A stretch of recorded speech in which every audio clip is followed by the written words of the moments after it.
Oh, it's so good to have everybody here tonight. Some of you are going to be watching from where it's today instead of tonight. I was all set to read the last few stories from the Fable books when my youngest son, Quinn, last night decided to drag me on a trip down memory lane by pulling out all kinds of boxes and photos and things from my room and had me basically bring him up to speed on everything that occurred in my life before he was born so that he could understand who I am. I don't know why he suddenly needed to know who his mother was, but last night he needed to know. And we were going to read this one story that came from this book. And a tremendous crash happened, and my son Ian came flying into the room saying, I need everybody outside because a huge tree limb had fallen and landed on our power lines last night. Miraculously, it didn't take out the power lines. And Ian really impressed me by being able to just do the physics in his head and figure out how to yeet this thing using the whole family and all kinds of gadgets up and over and off the power lines. And it's at moments like that when you realize that being a parent is not a pass-fail proposition. We think it is, right? We think that someone's going to hand us a grade at the end, wherever the end happens to be. And last night I realized that there were many times when I thought I had failed Ian, but it was absolutely awesome to see him just like leap in and save the fam, the house, everything. I mean, it could have been so bad. And so it was interesting because the story that I was going to read to Quinn last night was a story about Ian. So there was no way that tonight we're not going to kind of move the fables aside and take you for a little trip down real life memory lane.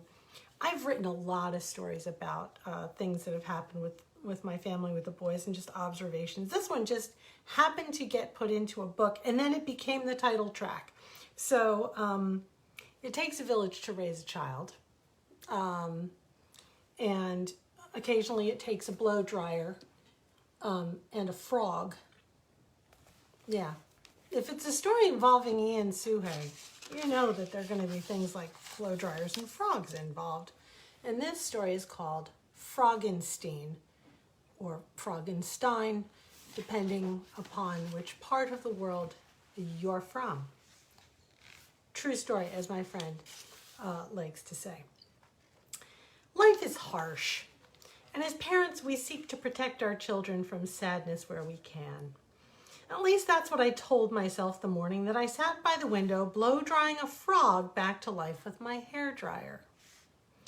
It was one of those balmy spring days that leads to the windows being open for the first time in months. Unfortunately, a large frog managed to get stuck between the windows and the screen on our unheated, screened-in porch when I cranked the louvered windows shut that night. The temperature dropped overnight, and in the morning, my sons, ages 2 and 4 at that time, were witness to the frozen creature obstructing their view of the yard. That's pretty much what I think it looked like. Opening the window allowed the frog sickle to land with a thud on top of the air conditioner outside, and the boys peered out at its still form. It was awful. The poor thing was lying on its back, arms folded neatly across its chest, knees bent, toes crimped with cold where they'd been trapped around the window's edge. It's dead. What do you mean, dead? Demanded Zoltan, age 4. I made a lame attempt at explaining, saying, well, it was very cold, and well, so get it a blanket, quick, before a bird eats it, he countered. No, howled Ian, age 2. It blinked its eye. I saw it blink. Fick it, Mommy. You fick it, please. did blink, but fix it. Okay, it's frozen, so we're gonna need to unfreeze it. Being fresh from the shower and drying my hair, the solution came rather easily to mind.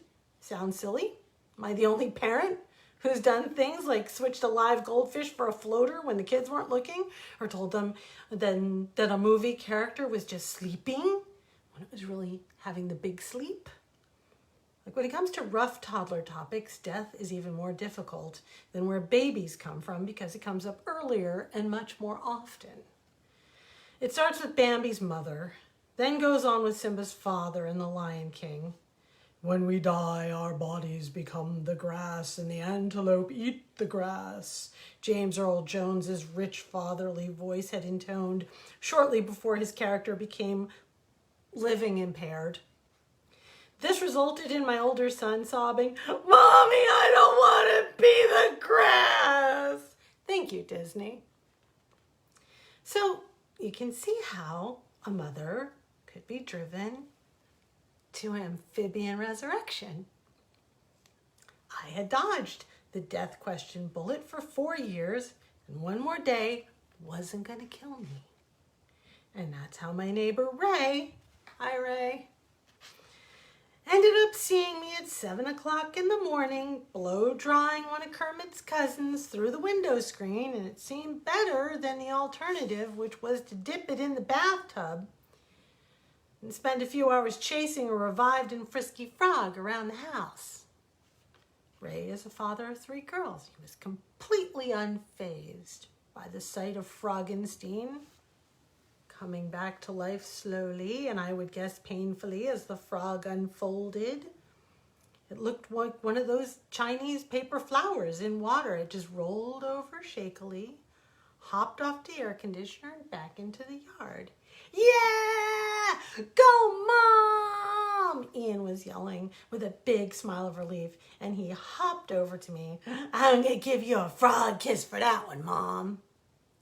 My theory is that my children will have to deal with death soon enough. And the days of frog kisses are precious, and I need all of those that I can get. And I will tell you that some 20 years later, with Ian's birthday coming up, May the 8th, frog kisses are a thing of the past, so I have to live on that memory. Now, there was another story that got published. I don't like this version of it. I'm going to tell you what happened. Quinn, the youngest one, the one who started all of this tonight, has autism spectrum, Asperger's. And what that meant in our household was that he didn't speak really until he was over 3 years old. When other kids had huge vocabularies, our son was, well, his entire vocabulary consisted of mom, no, nah, which was yes, and hey nah, which was kind of like maybe not. And he would sit and rock and he would watch Thomas the Tank Engine on television, and he would do the little Thomas the Tank Engine trains. And he wasn't talking. We took him to CHKD. They tested his hearing. They tested everything. They did sleep studies. You can't even imagine. Well, maybe you can. It was a mess. And he wasn't talking. It wasn't happening. So one day, I decided I was going to try and pull a miracle worker. I don't know if you've ever seen the movie The Miracle Worker, but they drag Helen Keller kicking and screaming out of the house and takes her to the pump, and she pumps the water, and she goes, wah, wah, and all of a sudden everything clicks, and Helen Keller gets it. So I thought, logically, if I took him over to Norfolk Southern, which is just a few blocks away, if I took him down Powhatan and took him to touch a train, see a train, he's going to be okay, right? Okay, or something was going to happen. I don't know. So I did that, but you may have noticed, if you've ever been to the end of 38th Street in Powhatan, that there are some rather large signs telling you not to go down there, and I went down there because I'm a mom and I was on a mission. And we got out of the car, and he was about 3.5 years old, and I took him, and he was just about to touch the train. We were right at our wah-wah moment when we were swarmed by the entire security staff of Norfolk Southern Railway. And they made me get back in the car, and he never got to touch or get near the train. And we were driving back, and he's screaming at the top of his lungs. And all of a sudden, all the screaming coalesced into a long, angry scream of perfect sentences of him saying, "Mommy, I want to go back to the train. Take me back to the train right now. Oh, it's terrible. I need to go see the trains. Thomas is back there, and they're keeping all the trains back there." And I hit those brakes on that minivan. I'm surprised we didn't do something like the Tokyo Drift on Powhatan. And I stopped, and I was like, I can't take him back. Maybe he's really talking now. So we get home. And he was like that frog that sings Mammy, you know. The guy shows you the frog, and the frog, you know, will only sing for the guy, "Mammy, how I love you, my dear." And he goes to show it to anybody else, and the frog just goes, "Ribbit."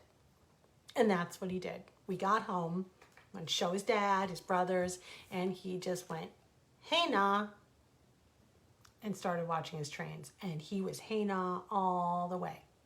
Didn't come back. So I wrote to the then CEO of Norfolk Southern, and I told him what happened. I said, "I will do whatever you want. I just want my kid to see a train. Like, it's got to be Norfolk Southern train, though. It can't be Amtrak." We didn't have Amtrak then anyway down here, because this is like 16 years ago. So he arranged it. The CEO for Norfolk Southern, God bless him, he arranged it, and he put us on a train. And they had, of course, the PR guys were there, and they had photographers. We were going to take pictures and do this whole thing. And Quinn was doing the full ribbit, you know. He was like, "Hey, nah, nah, hey, nah." Gets in the train. We got all the cameras. Nothing. Zip. Train starts to move. He's sitting on the engineer's lap, and all of a sudden he's like singing Mammy. He's like, "How does that work? Can I touch that? Will you let me drive? This is really amazing. This is real." I mean, like full sentences, words we didn't even know he knew. And now the train's slowing down because the engineer's crying, the photographer's crying, the PR person's crying. I'm the only one who's not crying because I'm like, and that's how Quinn learned how to talk. Now, I can't shut him up, but that's how he learned how to talk. Was we made a deal with Norfolk Southern Railway, and what would happen was we would take him, I would take him, I'd take time off from work, and I would take him to the railroad down by Mallory Pool, near Orapax. They'd let us in. He'd walk with the engineer. He'd go up, walk through the cars, and then he'd start talking, and I'd quick like a bunny drive him over to that CHKD office that's right near there, right over by Wavy TV, or by, not Wavy, Colley Avenue. And he would do speech lessons, and I did that every single day with him for about 3 months before he really didn't regress anymore and kept talking. So, you know, it's amazing to me that he didn't remember any of it. He really didn't. He remembered touching the train and riding on the train. He remembered that. He remembered all of the parts where he was talking. He didn't remember any of the parts where he wasn't talking, which was really interesting. And it really struck me that this story came up because it was one of those, like, it takes a village to raise a child kind of stories. But in this case, it took a village to get this kid to utter more than 3 words. And I was really reminded of that story yesterday because my neighbor came walking down the street with a look that I recognized, a look of sheer terror on her face, because here we all are in lockdown, right? Everybody know where their kids are right now? Anybody with little kids? You know where they are? You think you know where they are. You might not, because she'd fed her daughter breakfast and her daughter was in her room and she went about doing her chores and she turned around and her daughter was nowhere to be found, and she had no idea for how long, how many hours her daughter had been gone, little 7-year-old. Gone. And the whole neighborhood's out looking for her. And she turned up down on Powhatan Lane. Fine, safe and sound. Mom's heart is now back in her chest and the whole neighborhood's breathing easier. But we had an almost identical event to that, only what felt like 10 times more horrible because it was my kid. When Quinn, before he started talking, was in a diaper in the summertime with his brothers downstairs. They're all watching a movie, and I had locked the doors. Anyone with a child with special needs, you know, you lock doors. You lock the screen door, you lock the inside door, you have like the chain, whatever you got, you lock it. And I'd gone upstairs to fold laundry, and the doorbell rang, and one of my sons, my eldest son, came up white-faced and went, "It's the police. It's all the police, and the police chief, and everybody's here." And I was like, it can't be the police chief and everybody. It was the police chief and everybody. It was every damn buddy that they had. Because Roseanne Renty was the president of ODU at the time in her nice little house. We had been there for cookies earlier in the day, and Quinn wanted more cookies. And he had figured out, when his brothers weren't looking, how to use a little race car to bang the lock on the door, get out, close the door behind him, and in his diaper, walk down the street to Roseanne Renty's house where she was having an event, and the police picked him up because he didn't speak. They took him door to door. And none of my neighbors knew who he was because we just moved in. It was great. And they brought him to me, and I had to prove he was my child. And they couldn't tell by my hysterics or his birth certificate or anything, apparently. And I just thought there was no way things were ever going to get better. There was no way I was ever going to live through that moment. It was the worst moment ever. I felt like the worst mother on the face of God's earth. I know that my neighbor yesterday was feeling the same thing. So it made me think that we need to cut ourselves a break as parents right now, this minute, no matter what age they are. I don't care if your kid's 40. You need to cut yourself a break right now, because they'll surprise you when you least expect it. When the tree falls on the house and they marshal the troops and they get that tree off without costing you thousands of dollars in your electricity, or they'll start to speak when you don't expect them to speak, and your neighbors are there to help you. And even though we're in lockdown, we're all locked down together. And we can make this a situation where when we don't want to go out and like ask our neighbors for help right now. And yet my neighbor Jim came over this morning. First thing he did was chainsaw up the tree. And people are baking cookies and people are helping people, and all of the bad stuff that's going on. The best thing that came out of it was sitting down with my sons last night and going through those old boxes of photos and all of the cool old stories. So I highly encourage you to do that. If you've got kids in the house and you've run out of things to do, tell them your own story, because you'd be amazed how interested they are. All right, we'll be back tomorrow night with the actual fables, while trying to live through and live down the stories of our lives. Good night, everyone.